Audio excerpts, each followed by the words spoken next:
کے لیے نہیں ہے. ہمیں پوری امید ہے. ہم ہینڈ فل ریکویسٹ کرتے ہیں سرکار سے, جموں کشمیر کی سرکار سے, لیفٹیننٹ گورنر. افسوس کی بات ہے, دہائیوں سے ڈیلی ویج لیبروں نے سرکار کو چلائے رکھا, بنائے رکھا.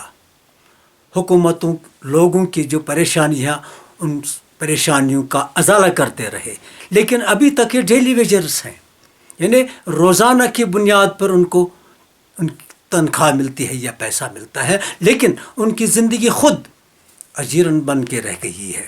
یہاں ہمارے لیڈر لوگوں سے ووٹ لیتے ہیں یہ کہہ کر کہ ہم 65,000 ڈیلی ویجروں کو مستقل کرنے والے ہیں. اب یہ کیا, اب وہ کیا, کبھی کیا نہیں.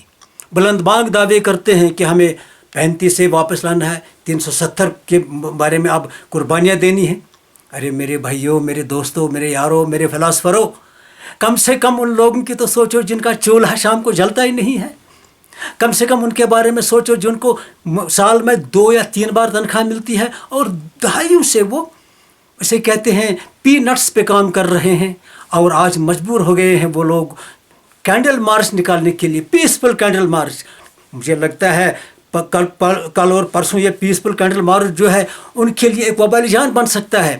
کم سے کم توجہ تو دے دو, یہ کیوں پیسفل کینڈل مارچ کر رہے ہیں؟ تاکہ ان چھوٹی چھوٹی روشنیوں کو ملا کر کے ایک ایسا جشن بنایا جائے کہ بھیا ہماری بھی تو سنو, ہم پس رہے ہیں, ہم مر رہے ہیں, اور آپ خواب غفلت میں ہیں اپنے پروٹوکول کے لیے, اور کچھ بھی نہیں, صرف جو کچھ کہہ رہے ہیں تقریر بازی کر رہے ہیں پروٹوکول کے لیے, اور ووٹ مانگ رہے ہیں جھوٹ بتا کر. اب کم سے کم اس جھوٹ کا سہارا چھوڑو اور لوگوں کی سنو, لوگوں کے غریبوں کے چولہوں کی بات کرو, ان کو کچھ دے دو. نہیں تو کہتے ہیں نا وہ کہ ہماری داستان تک بھی نہ ہوگی.